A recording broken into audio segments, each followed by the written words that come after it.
Hey les geeks, c'est Mathéo et on se retrouve, comme d'hab, en fin de mois pour les nouveautés du mois suivant sur Netflix. Alors que pourra-t-on regarder en mai sur la plateforme de streaming? Eh ben c'est le but de cette vidéo. Quelques disclaimers de base, comme d'habitude, le catalogue que je vais vous partager là, c'est celui en France. La plupart, la quasi-totalité des programmes originaux, eux, sortiront plus ou moins partout en même temps, mais comme il arrive qu'il y ait des exceptions, je préfère le préciser, c'est le catalogue français. Autre point, cette vidéo regroupe la liste des nouveautés annoncées aujourd'hui, c'est-à-dire au moment où j'enregistre cette vidéo. Mais faut savoir que Netflix a tendance à rajouter encore plus de choses, mais juste on l'apprend au dernier moment. Je pense par exemple dernièrement à la saga Fast and Furious annoncée seulement quelques jours avant son arrivée. Bref, pour ceux que ça intéresse, ça je vous tiens au courant sur mes réseaux sociaux. Et dernière précision, et ça c'est un peu exceptionnel, il faut savoir qu'une bonne partie des nouveautés du mois seront uniquement disponibles en VOST sous-titré français. Et pour ceux qui se posent la question du pourquoi, c'est que comme la France vit actuellement une crise sanitaire, les studios en charge des doublages sont fermés. Mais rassurez-vous, une fois que tout réouvrira, la VF pourra arriver, juste ça prendra un poil plus de temps. Voilà, vous savez tout, on peut enfin commencer. Sortez votre calepin, préparez-vous à prendre des notes. Qu'est-ce qui sort en mai sur Netflix? On fait le point. Et ça commence évidemment avec le 1er mai, All Day and a Night, avec Jeffrey Wright, vu notamment dans Hunger Games. Condamné à perpétuité, un jeune homme se penche sur les personnes, les circonstances et le système qui l'ont mis dans la voie du crime. Se rajoute aussi Mrs. Serial Killer, film policier indien, où quand un médecin atterrit en prison pour une série de meurtres, sa femme décide alors de prouver son innocence en commettant des crimes avec le même style. Enfin du coup il est pas innocent si elle commet des crimes, mais bref passons. Autre genre, Gun City, avec la star de la Casa de Papel, Jaime Lawrence. Ouais, j'arriverai pas à la prononcer à l'espagnol. C'est un film policier espagnol du coup qui se place en 1921, alors qu'anarchistes et policiers s'affrontent à Barcelone. Un agent joue sur les deux fronts pour découvrir qui a volé des armes et éviter une guerre civile.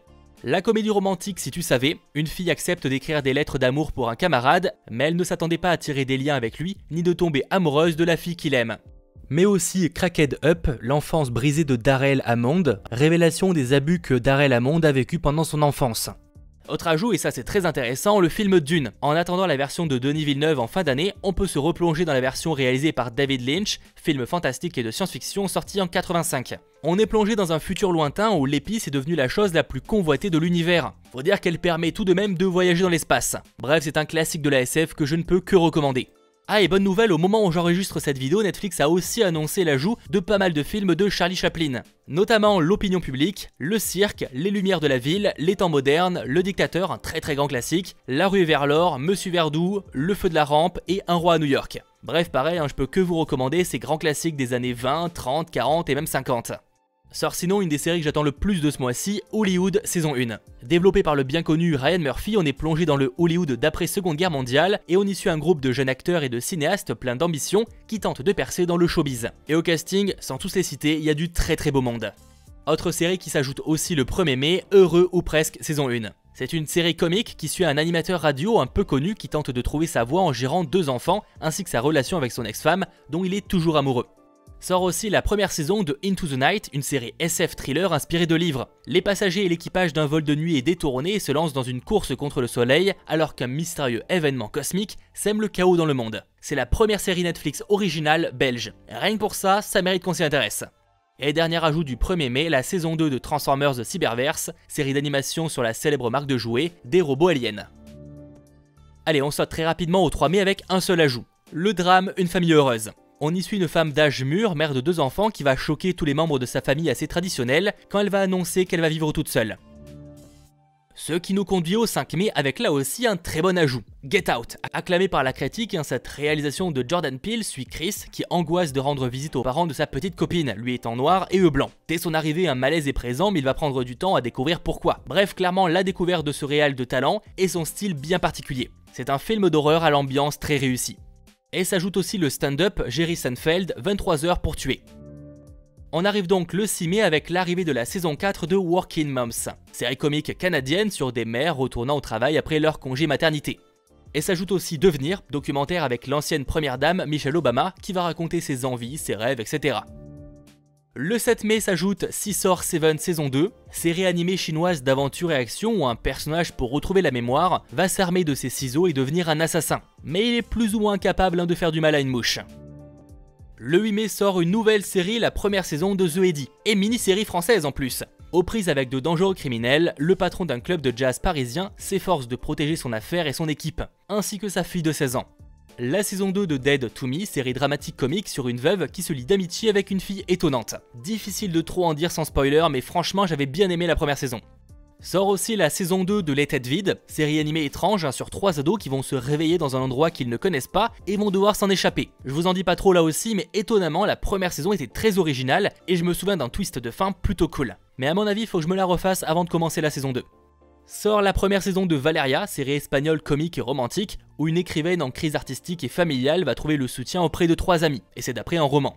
Les Mécanos de Rust Valley saison 2, télé-réalité canadienne sur des passionnés de vieilles voitures qui en restaurent dans l'espoir d'en se faire un petit peu de profit.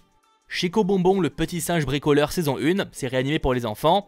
Table avec vue saison 2, télé-réalité sur des restaurants en péril alors qu'ils profitent d'une vue imprenable. Et pour terminer, 18 cadeaux, le film italien avec la star de Baby. De l'émotion au rendez-vous. On y suit une femme enceinte en phase terminale d'un cancer qui va préparer 18 cadeaux qui seront offerts à chaque anniversaire de sa future fille. Après le film Dune qui lui est arrivé le 1er mai, on a aussi une ribambelle de films de David Lynch. Ça commence avec Lost Highway, thriller psychologique sorti en 97, style un peu film noir. Mais aussi Twin Peaks Firewalk With Me, thriller policier fantastique sorti cette fois en 92, et pour terminer Eraserhead, film d'épouvante horreur sorti en 77. Et le même jour sera aussi disponible le film Les Amours imaginaires de Xavier Dolan. Et maintenant que j'y réfléchis, le 8 mai c'était quand même un sacré jour de sortie. Bon, on passe au 10 mai où là ce sera clairement plus rapide. Sort uniquement le documentaire I'm Not Your Negro, avec Samuel Jackson sur les écrits inachevés de James Baldwin, qui explore le racisme à travers les différentes histoires de Malcolm X, Martin Luther King Jr. ou encore Medgar Evers. Concernant le 11 mai sort la première saison de Procès médiatique, série documentaire sur l'influence qu'ont pu avoir les médias sur certains procès bien connus. Et s'ajoute aussi Have a Good Trip, un voyage psychédélique. Des célébrités vont raconter certains de leurs trips avec des drogues les plus mémorables, et cela grâce à des animations et reconstitutions. Assez original comme concept, faut l'avouer. Le 12 mai arrivera une saison très attendue, la saison 5 de Gotham. Celle enfin où on voit l'évolution de Bruce Wayne en Chevalier Noir. L'AVF sera là par contre logiquement déjà disponible puisque déjà existante. Et sort aussi Talia les Contes Merveilleux, dessin animé pour les enfants. Le 13 mai, là aussi très rapide, The Wrong, Missy, une comédie romantique. Alors que Tim croit avoir invité la Missy de ses rêves dans un voyage à Hawaï, il va en fait se rendre compte, bien trop tard, que c'est une femme avec qui il a déjà passé un très mauvais rencard par le passé qu'il a invité. Bref, la confusion pas très folle. Le 14 mai arrive le 4e opus, Mission Impossible Protocole Fantôme, réalisé par Brad Bird avec Tom Cruise, Jeremy Renner et Simon Pegg. Plus besoin de présenter cette fameuse saga d'espionnage. Cette fois, l'agent Ethan Hunt est accusé d'être impliqué dans un attentat terroriste en Russie. Il va devoir tout faire pour prouver qu'il n'y est pas impliqué. A savoir que le 5e opus, Rogue Nation, est lui déjà disponible. Le 15 mai, quelques ajouts, je pense par exemple à la saison 1 de White Lines, une série thriller qui suit une femme de Manchester qui va quitter sa tranquille vie pour se rendre à Ibiza. Elle veut ainsi découvrir la vérité sur la disparition de son frère. La saison 1 de Chichi Patos, série absurde pour ados sur un magicien qui se retrouve dans une situation délicate quand il fait disparaître un baron de la drogue et qu'il ne parvient pas à le faire réapparaître. C'est ballot. Et sort aussi la saison 5 de She-Ra et les princesses au pouvoir, série fantastique que je ne présente plus. Ainsi que Human Nature, documentaire qui met en lumière une révélation dans la recherche en modification génétique. Le 15 mai arrivera aussi des films de Jacques Demy, mais pour le coup j'ai pas la liste précise pour vous la communiquer. Ah, j'allais l'oublier, mais sort aussi normalement la série française Dérapage avec Eric Cantona, Suzanne Clément et Alex Lutz. Usé par des années de chômage et désespéré de voir un jour sa vie changer, un homme est prêt à tout pour s'assurer un emploi chez un géant de l'industrie. Allez, sautons très rapidement au 16 mai. Sort la saison 6 de Blacklist, série policière où une équipe traque les plus grands criminels avec l'aide d'un criminel justement. S'ajoute aussi la saison 1 de La Reine et le Conquistador, série d'époque sur Catalina, une indigène au cœur brisé par un conquistador espagnol, qui revient 18 ans après pour se venger. Clairement, la rancune est tenace. Et sort aussi Je t'aime imbécile, film espagnol romantique. Et un seul truc qui débarque le 17 mai, Le Roi Arthur, la légende d'Excalibur. C'est avec Charlie Hunnam ainsi que Jude Law. Un film d'action fantastique sur l'homme qui doit accepter son destin de futur roi après avoir retiré l'épée magique. Concernant le 19 mai, là aussi extrêmement rapide, s'ajoute la première saison de la série dramatique romantique À l'ombre des Magnolias. Maddie a de quoi faire puisqu'elle a 3 enfants sur le dos et un mari qui la trompe, mais aussi un prétendant qui fait jaser dans toute la ville. Le 20 mai sort la comédie musicale Ben Platt Live from Radio City Musical Hall. Et ça nous conduit au 22 mai avec là par contre quelques ajouts beaucoup plus intéressants. Notamment la comédie d'action d'aventure qui aurait dû à l'origine sortir au cinéma, The Lovebirds. C'est avec Kumail Nanjiani bientôt dans Marvel's Eternals. Un mot de plus et c'est la rupture entre lui et sa femme, sauf qu'un meurtre leur tombe dessus, et là ils doivent se serrer les coudes pour se faire blanchir et trouver le coupable. La première saison de Quelle Histoire, docu-série afin de réviser son histoire des avancées scientifiques, de toutes les découvertes ayant changé le monde, histoire un petit peu de se préparer pour les examens de fin d'année. Enfin, faut-il encore qu'il y en ait cette année, mais c'est pas la question. Control-Z saison 1, série mexicaine pour ados vendue comme un mélange de Elite, 13 Reasons Why et de Gossip Girl. Un sacré mélange quoi. Les péripéties commencent quand un pirate informatique révèle les secrets les plus intimes des étudiants d'une école secondaire, ce qui va changer complètement l'ordre de popularité des lycéens.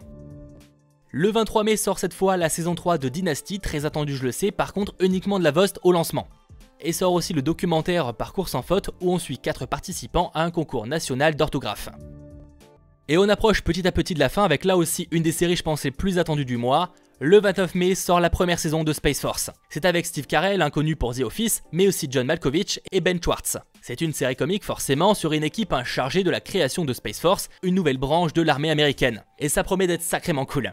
Et je n'oublie pas non plus qu'arrive aussi le 29 mai, la saison 4 de Reine du Sud. Et s'ajoutent aussi les tribulations culinaires de Phil saison 3, où on suit Phil qui parcourt le monde afin de manger. Bordel, le mec réalise mon rêve quoi. Et pour terminer le 30 mai s'ajoute le film Tous en scène du studio Illumination, ceux derrière Moi moche et méchant. Comédie pour la famille sur un koala qui lance un concours de chant et là s'affrontent des profils atypiques comme un éléphant timide, un gorille adolescent, etc. etc. Voilà, on en a terminé. Clairement un beau catalogue pour ce mois de mai. N'hésitez pas en commentaire à me dire le programme que vous avez prévu et pensez aussi à lâcher le pouce bleu et à vous abonner. C'était votre geek, Mathéo, ciao tout le monde.